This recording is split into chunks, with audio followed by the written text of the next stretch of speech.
Bon, en attendant que tout ça, ça travaille, on va monter notre ligne à pattes ensemble. Et pour ça, je vais vous montrer de A à Z comment on fait pour monter une ligne à pattes et qu'est-ce qu'on utilise.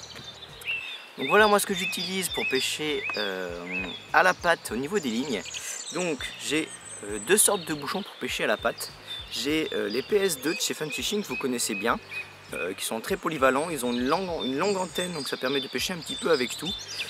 Et ça m'arrive de pêcher régulièrement avec à la patte.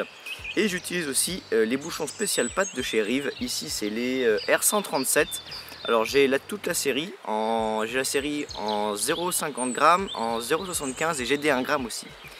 Ici aujourd'hui il ne prévoit pas beaucoup de vent, il y a quand même un petit peu d'eau, donc je vais utiliser le 0,75 pour ma pléno et j'ai fait un coup en bordure, je vous expliquerai, je vous montrerai tout à l'heure, où je vais venir utiliser le 0,50 pour la bordure. Le PS2 ce ne sera pas pour aujourd'hui, on va pêcher uniquement la patte et pour vous montrer, pour vous apprendre, je vous conseille de commencer avec des bouchons patte, c'est beaucoup plus aisé, beaucoup plus facile de commencer avec. Pour ensuite accompagner le bouchon au niveau de l'hameçon, j'utilise du numéro 10 au minimum, je pêche jamais en dessous parce qu'il faut que la patte puisse tenir quand même correctement à l'hameçon et en dessous du numéro 10 c'est très difficile. Vu que c'est une assez grosse hèche, il faut quand même de la consistance pour qu'elle puisse s'accrocher. Donc le 10 c'est bien, ça m'arrive de pêcher avec du 8 aussi. Voilà, donc sans ardillon toujours, très important. Ensuite aujourd'hui, on va faire une petite ligne en 22 centièmes. Donc ici j'utilise de chez Sensas. Et ici de chez Fun Fishing, du 25 centièmes pour une ligne un petit peu plus costaud. Il faudra bien sûr se munir pour mettre la patte. Eh bien, une coupelle de sion que vous allez venir fixer sur votre sion, je vous montrerai ça tout à l'heure, ou tout simplement vous mettrez votre patte dedans et on amènera notre patte sur le cou et arrivé sur le cou, hop, on versera la patte qui tombera dans l'eau.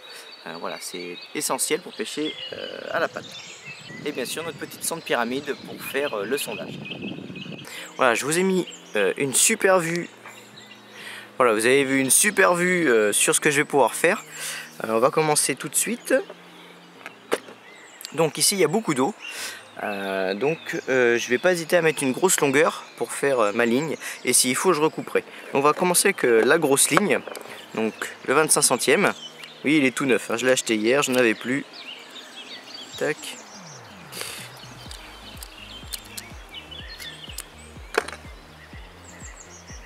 Hop, vous prenez la longueur qu'il vous faut.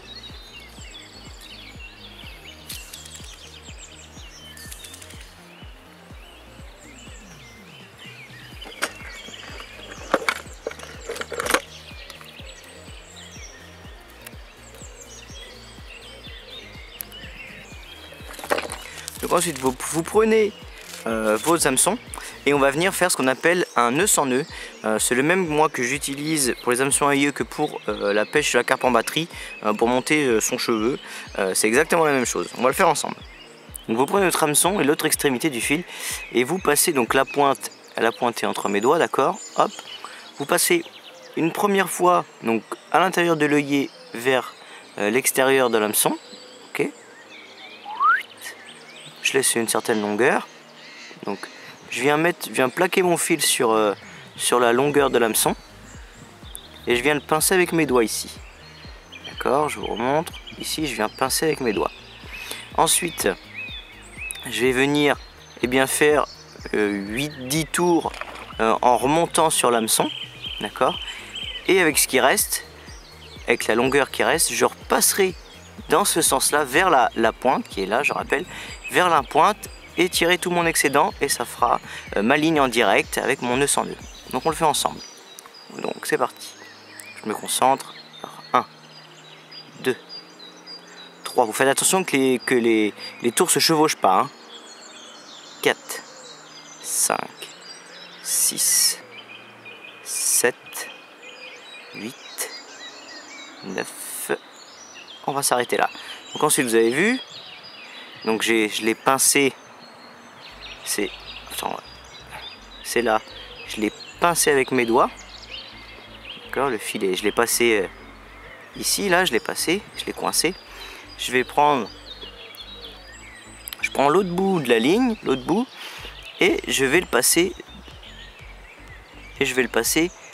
dans ce sens là, dans l'œillet. La pointe est toujours ici. Et donc vers l'intérieur, vers la pointe. Donc je le passe dans l'œillet. Si j'y arrive bien sûr. Là, je viens le récupérer et je tire toute ma longueur. Voilà. Arrivé ici, donc il me reste que ça à passer, je viens mouiller.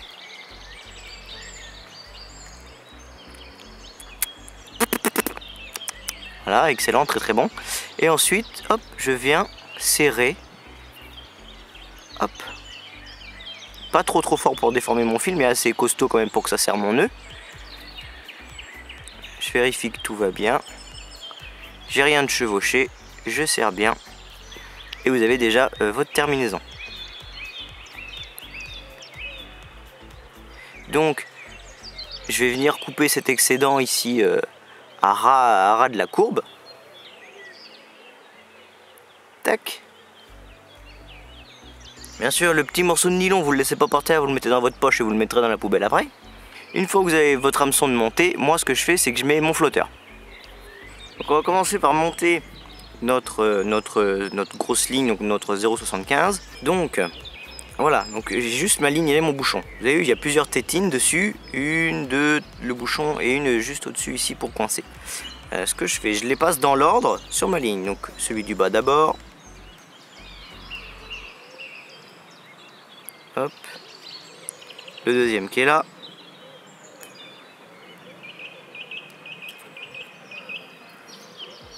Tac. Ensuite, le flotteur.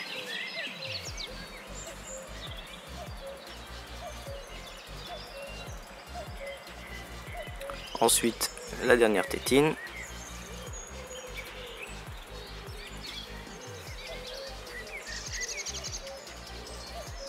Là.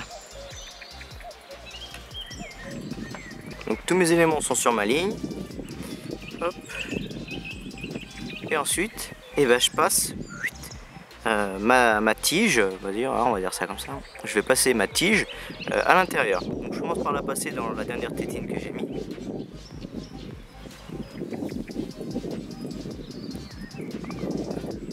Ensuite le flotteur.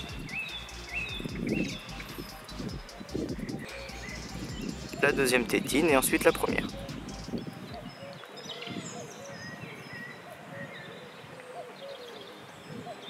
Voilà, ça donne ça, tac. Donc ma dernière tétine qui est là. Donc je laisse volontairement, vous avez vu, la gaine silicone dépasser pour former un coude, pour éviter les anti-retours, les emmêlages. Donc j'ai une gaine ici, une gaine là pour bloquer le flotteur et une gaine au-dessus pour bloquer le flotteur et ensuite ma tige. Une fois que ça c'est fait, je fais ma boucle ici pour pouvoir le mettre à mon connecteur. Je vous apprends rien. Hop.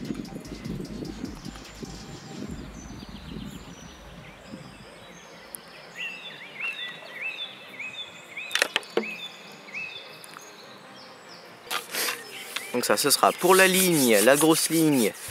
Sur mon kit, j'ai équipé mon kit d'un 3/2 creux, un gros creux. Vu que je pêche en 25 centièmes, il faut que ça suive. Hop. Sur le premier kit, ici, je suis en 3/2 creux. Et sur l'autre kit, je suis en 3 creux.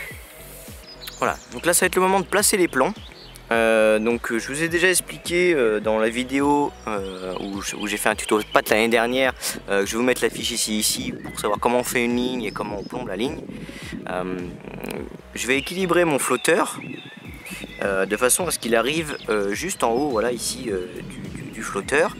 Et ensuite c'est ma patte qui va venir équilibrer mon flotteur de façon à ce que ça pêche correctement au niveau de l'antenne, que ça mette l'antenne au bon endroit. D'accord. Quand je vais sonder d'ailleurs, je vais sonder au-dessus de mon flotteur, savoir où est-ce que je veux pêcher. D'accord.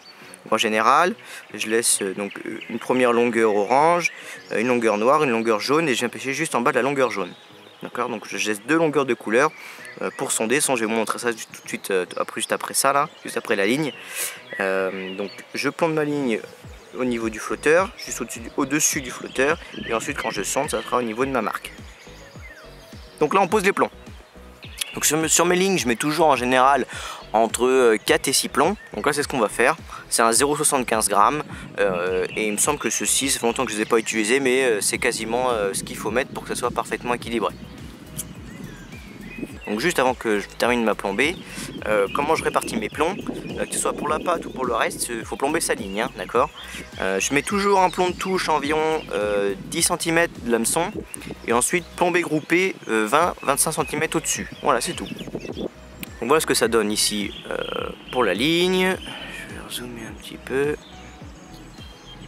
Mon hameçon, 10 cm au-dessus, un plomb de touche et 20 cm après ma plombée groupée. Je vais regarder tout de suite si ma plombée est bonne. Je vais me mettre ici au bord et je vais regarder si c'est bon.